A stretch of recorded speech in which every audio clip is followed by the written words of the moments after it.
उद्धव बाळासाहेब ठाकरे शिवसेना ही दलालांची सेना झाल्याचा घणाघाती आरोप करत शिवसेनेचे राज्य संघटक एकनाथ पवार यांनी आपल्या पदाचा राजीनामा दिलाय, सोडचिठ्ठी दिली आहे, जय महाराष्ट्र केलाय.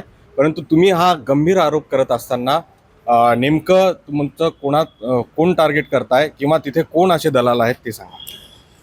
खरं तर आदरणीय पक्षप्रमुख उद्धव साहेब असतील, संजय राऊत साहेब असतील, अनिलभाई देसाई किंवा सचिन अहिरांसारखी जी शिवसेनेमधली नेते आहेत ती खरं तर देवासारखी आहेत.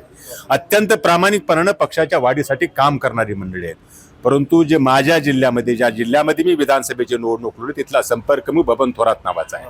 त्याचे नेते आहेत ते विनायक राऊत आहेत, दुसरी आहे ते सुषमा अंधारे. ती सगळी नेते मंडळी आदरणीय उद्धव साहेबांनी 2.25 वर्षापूर्वी मला पक्षाचं तिकीट देण्याचं आश्वासन दिलं आणि मला माहीत आहे की मातोश्रीवरचा शब्द कधी पडला जात नाही.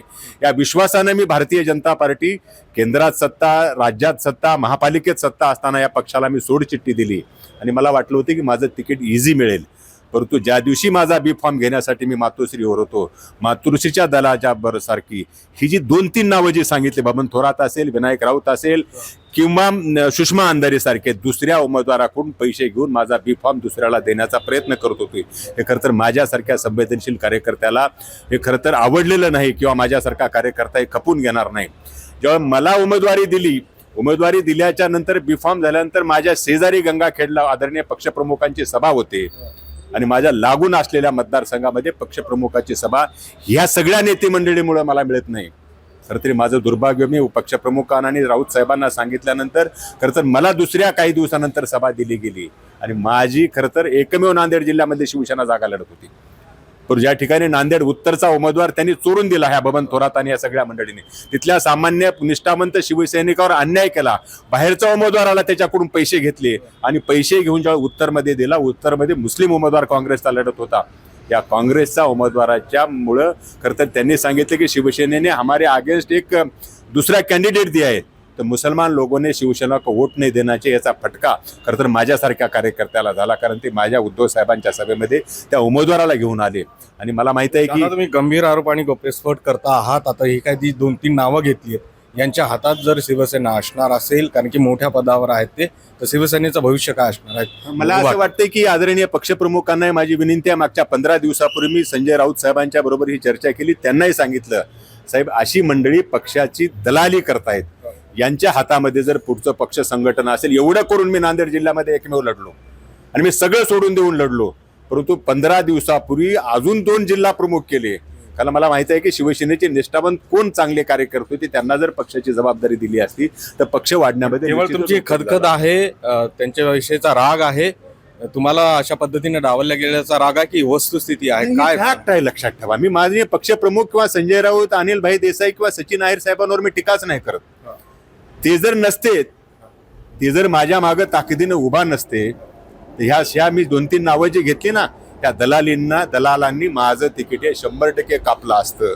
त्यामुळे माझा आरोप नाही, फॅक्ट आहे, लक्षात ठेवा. म्हणजे मातोश्रीवर ज्या दिवशी बी फॉर्म घ्यायची वेळ आली तर माझ्या डोळ्यामध्ये पाणी आलं.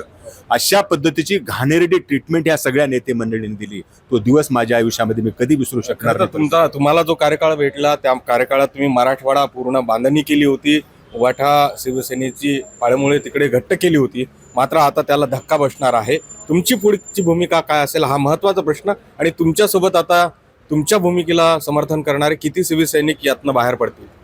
अशी खरं तर मी ज्या मतदारसंघामध्ये, जिल्ह्यामध्ये काम केलं, माझ्या मतदारसंघामध्ये ती जी काय पक्ष उभा केला तो माझ्यामुळं पक्ष उभा झाला. ज्यांना असं वाटतं की पक्ष पुन्हा एकदा तिथल्या स्थानिक नेतृत्वाच्या दावणीला बांधायचं काम तिथली स्थानिक नेते मंडळी करून पक्षाची वाट लावतायत, वातोवात करतायत, त्यांना आदरणीय पक्षप्रमुखांना आपली संघटना वाढावी आणि वाढलेल्याचं त्यांना उत्तर द्यावं अशा पद्धतीचं तिथल्या स्थानिक नेतृत्वाला किंवा संपर्कप्रमुख विनायक राऊतांना काही देणं घेणं नाही.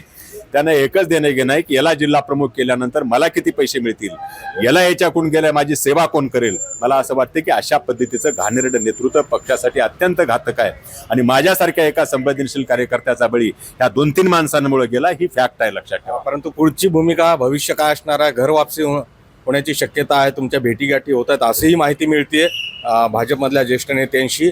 काय त्यांच्याशी जवळ साधण्याचा तुमचा प्रयत्न आहे किंवा कसे भविष्य? भारतीय जनता पार्टीच्या नेत्यांशी जवळीक साधायचा काही विषय नाही, कारण 35 वर्ष त्या प्रवाहामध्ये मी राहिलेला कार्यकर्ता आहे. सहज ज्यांच्या बरोबर मी लहानाचा मोठा झालो ते सगळे नेते मंडळी माझ्या चांगल्या संपर्कात आहेत.